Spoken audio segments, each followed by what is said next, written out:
riveting adventure in the brake system rejuvenation of this beautiful old Triumph motorbike. Today, moving on to the master cylinders.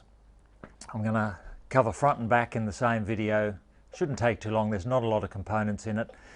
But I've gone to the trouble of totally reconditioning the front calipers and the rear calipers, and I've got some confidence now in the seals and the ability of those to withhold the braking pressure. The last element of that picture, of course, is the master cylinders. So I don't know the history of this bike. I don't know when the rubbers, seals and so forth in the master cylinders were last changed. Pretty soon I'm planning on testing this bike out fully loaded on a trip from Brisbane to Adelaide, and I don't want to be descending a mountain range fully loaded with gear and find out that a seal's just given way in my master cylinders. So today I give another bit of business to TRK Braking, UK firm. They've sent me over a reconditioning kit for the front and rear master cylinders. So today I'll be whipping the front and the rear master cylinders off, pulling them to bits, reconditioning, putting them back on the bike prior to the final phase, which will be disconnecting all the old brake lines and putting my new brake lines on and bleeding the whole system. So I'll get to work. First thing, remove bits and pieces on here. Drain, because I'm replacing the brake lines, I'm going to take all excess brake fluid out of the system before I detach the front master cylinder. And yeah, hoping it'll be straightforward. You know, even if your bits and pieces in there look good, you can't tell. You really can't tell. So I think it's good practice if you're going to overhaul. Go to the trouble of overhauling your brake calipers. Do the master cylinders as well. You know where you stand then. You've got new stuff all around. You can get precise on your future maintenance schedules, and you've got some trust that the braking system is going to slow you down when you need it the most.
So I've got the master cylinder and the reservoir off the bike.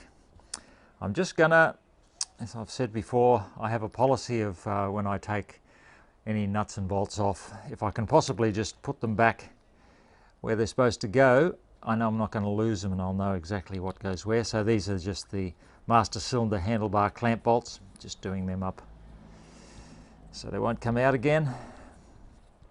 I'll give them a little tweak so they're not gonna undo by themselves.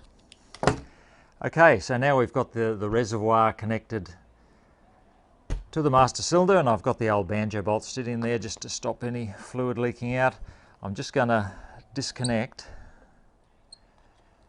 that hose from the master cylinder. Sorry, from the reservoir. Just ease that one off. I'm going to replace this hose too. But for now, I have a container ready. I'm just going to drain anything that flows out of here straight into it. We'll get a bit of flow out of the reservoir if you just release the pressure on the top, so you don't need to fully take it off. Okay, maybe grab yourself an old rag and set that one aside. Set him aside, we'll clean him up later. And the last bit, I'll just take the other clamp off the reservoir hose. Let's go and have your container nearby and just slip that one off. There we go. I'm going to replace that little bit there. Looks in pretty good nick, as I've said before. I don't trust looks. And I'll just remove that old banjo bolt out of there, which is providing a fairly ineffective seal on the fluid anyway. Just going to pour the rest of that brake fluid out. So there we have it, Nissan brake master cylinder. There's our inlet pipe for the banjo on the fuel lines, and here's the end of the actual piston, and you can see straight away, look at that. Oh, that's clear. Very degraded rubbers around the boot here. That could be well indicative of seals inside. So straight away seeing that, it looks to me like the boot of a 25-year-old bike, and that's not what I want to descend mountain passes fully loaded with. So none of these components are going to get reused. This boot is the first thing we have to come out. It's falling to bits itself, so I might just see if I can pick this guy out a little bit. Get hold of it with a pick and pull. Just pull that in bits. There we go. This old boot's got a little bit of a rubbish around the edge of it. Now, you can see in there, but this piston assembly here is held in place by a little circlip. If I get my light on there, we can probably see it pretty well. So if you actually take some pressure off that circlip a little bit by pushing in on the, you can grab hold of one of those little circles and you pull it to the center and it'll pop out. So it's a little circlip like this. So the little circlip comes out, and that allows us to extract the full. Now I might get a little bit of paper for us to lay these out on to have a look at. It's the piston itself, the circlip, and there's some brake fluid to pour out.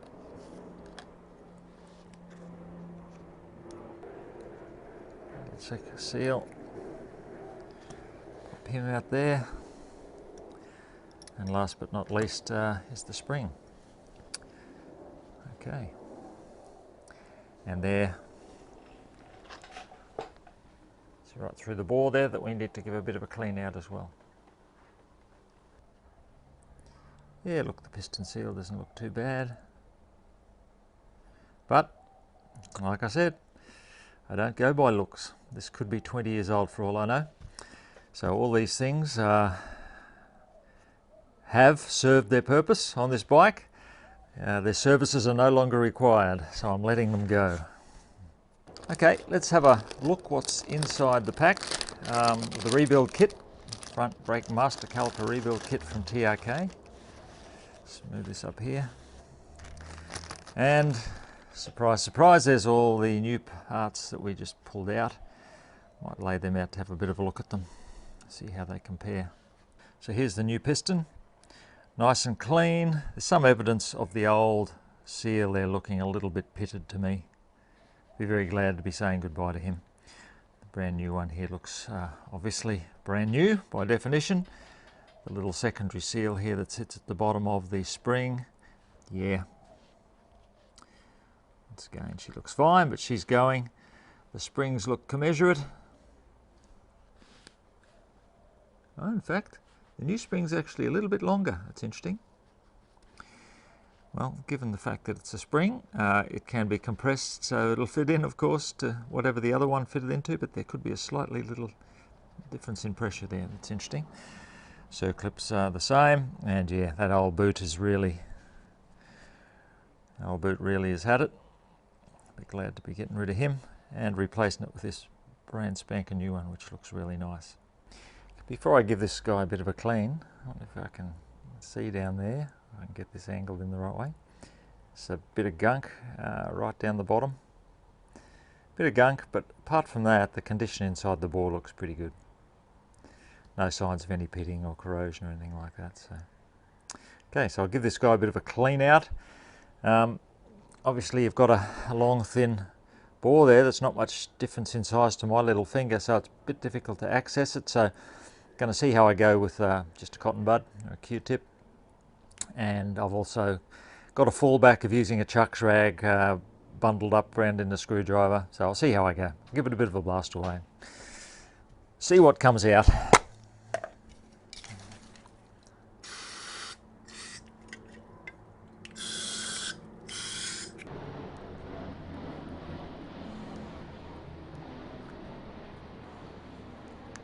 There's a little bit of rubbish around where that congested sort of boot, or that weathered sort of boot was, so I suspect it wasn't sealing so well there, and we've ended up with a little bit of rot, so I'll make sure I give that a really good clean.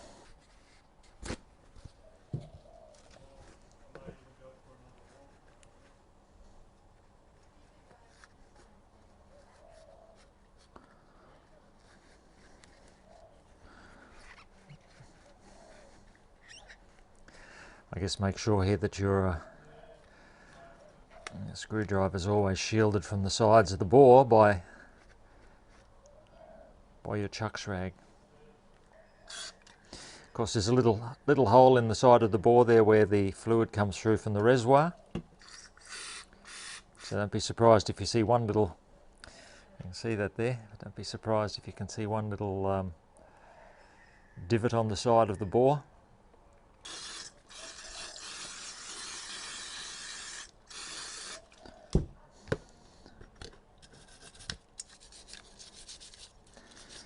The opportunity to give the whole damn thing a clean up.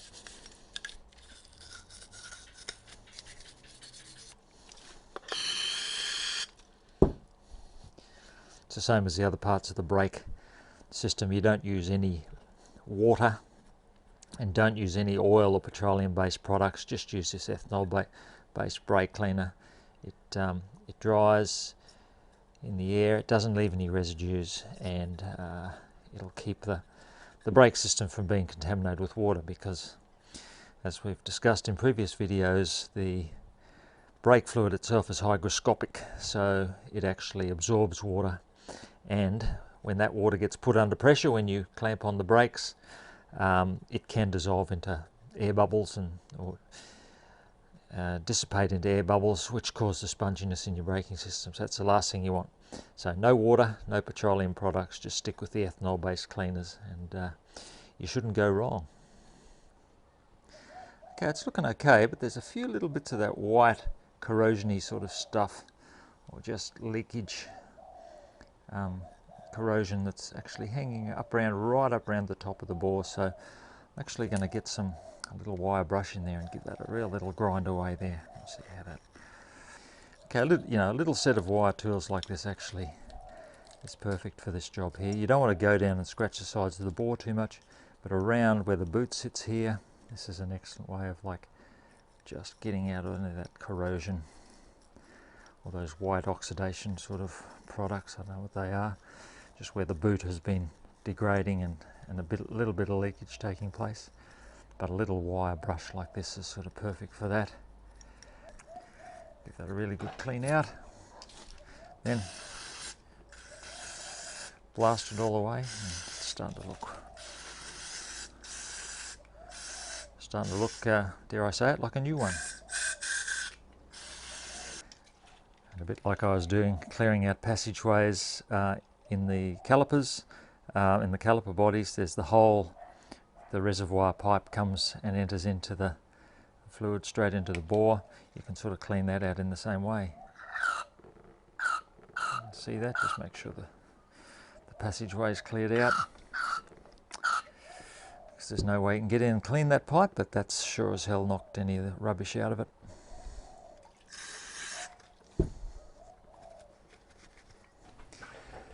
Okay, all cleaned up, looking like I bought one. Time to put it all back together. Can I suggest you just put everything on some really nice clean toweling or paper. Wash your hands for reassembly. Get yourself a little bit of clean brake fluid at your disposal. And I'm also going to squeeze out a little bit of red rubber grease here to use in reassembling this master cylinder. Okay, so the first thing that goes down there is this spring. You put the open end down there first. This little secondary seal here goes at the end of the spring, and you can see there's a little spike, I guess, finger in the end of that fits into the end of the spring. So this guy goes down first. So I'll pop him down. I'm going to just put a little bit of red rubber grease, once again, like I did with the brake caliper components, just a smear. You don't want a lot. It's actually good for the rubber. It just helps lubricate things as well.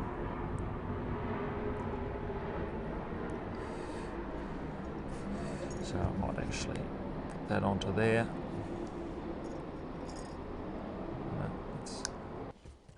Okay.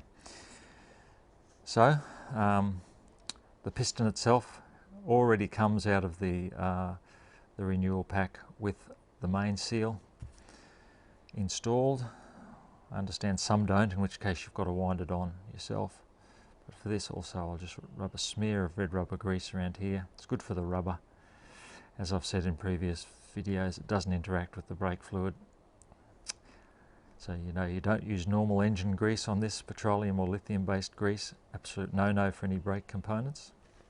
So this goes in with the threaded part first. So that butts up into that seal and you sort of push that down. Make sure it's moving nice and freely. So that's good. Looks good indeed. So that whole assembly now gets held into place with this circlip. So to do that, I'm just going to slip the circlip over there. Now, I really think to do this job properly, you need a pair of internal circlip pliers. So you've got external circlip pliers, which when you squeeze, they spread the circlip. We want the ones that when you squeeze, it closes up the circlip and lets it slide down into place. So we need to fully compress that piston.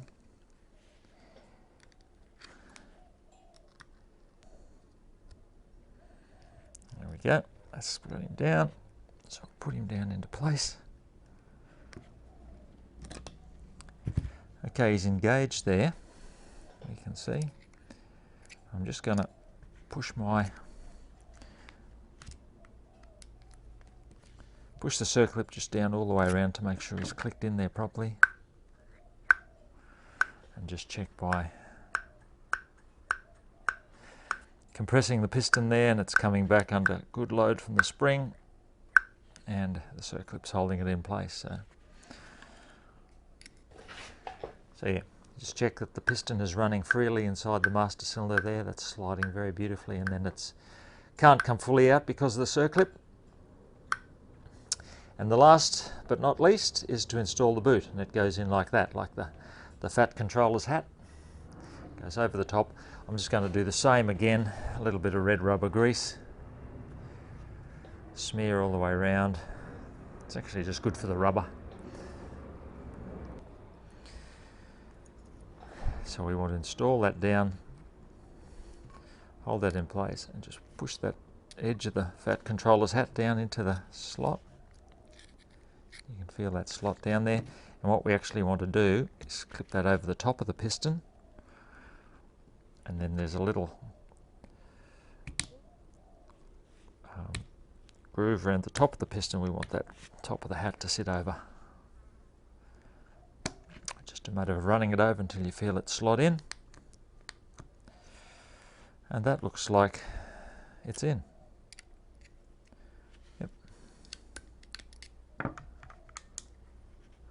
All the way around there.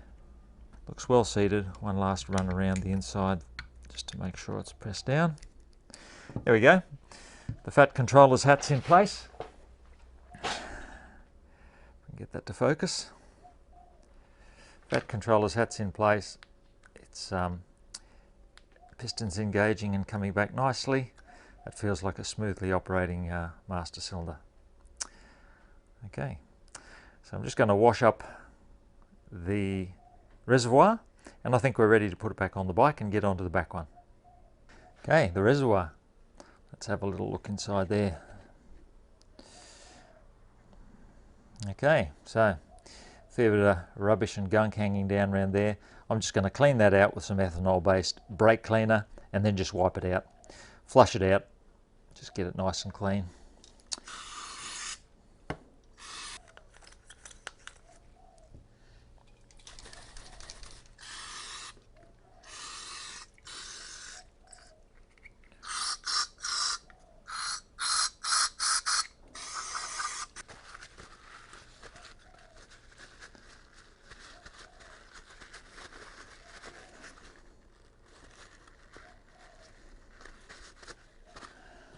Okay, I'm not going to touch the diaphragm. It looks in good condition. It's already sort of wet with brake fluid, so I'm not going to say that looks like a bought one because it's got the stain of the old brake fluid all around the top and into the nozzle on the feed into the master cylinder, but yeah, she looks fine. As long as I'm happy that it's all wiped out and cleaned out. Yeah. What do you reckon? I think that looks fine. So we'll just loosely put that guy back on top and let's put it all back together. Let's hook these guys up again with some new pipe. Squeeze clamp up into place.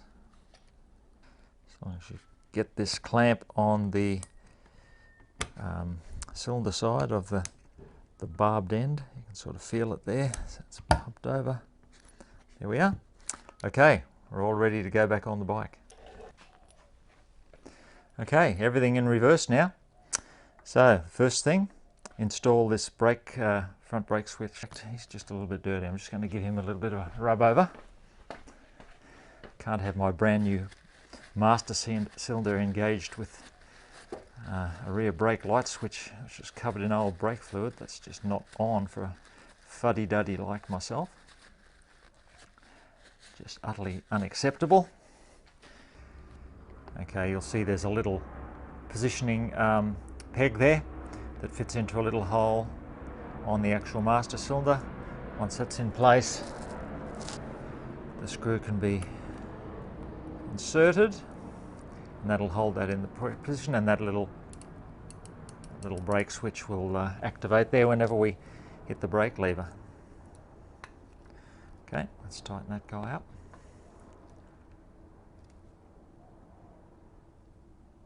Okay, that's nice. Much nicer looking end to the piston there and a lovely fresh boot around it. Okay, let's get this master cylinder clamped onto the handlebar. That's the next job.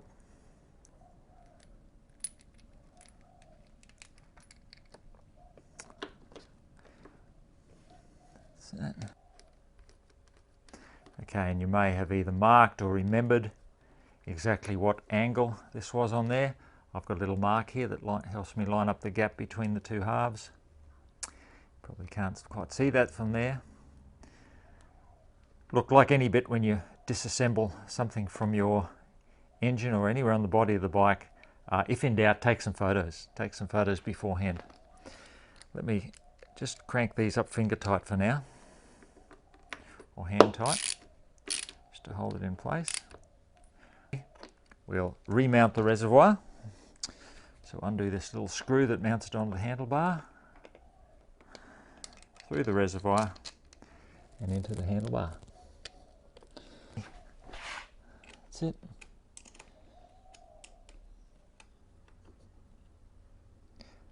Okay, that'll do for now. And of course, last but certainly not least, we want some way of applying our brake force, which is through our lever. So just take the nut off the bottom one of that, put the lever back in place,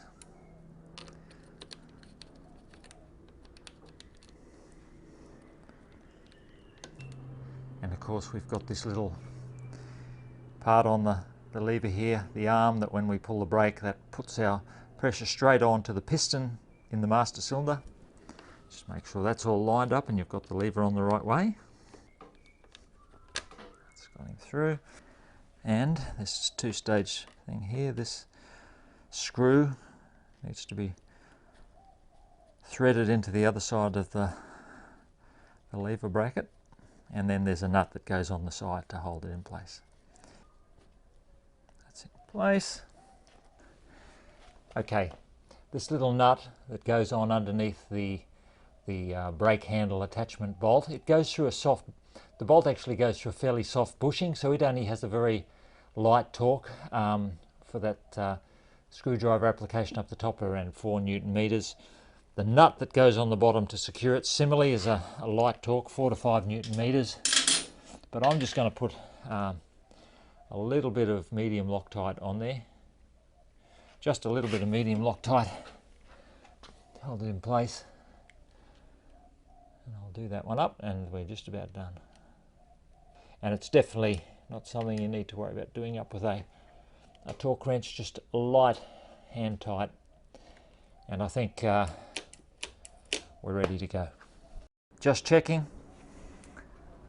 Our lever here is correctly mounted so that the mechanical advantage we have when we squeeze the brakes is applied straight to that piston, straight up through the master cylinder, and then eventually when we hook up the new brake lines, that'll be applied all the way down to the caliper. Okay, these master cylinder mounting bolts here are 15 Newton meters. I've set my torque wrench to 15.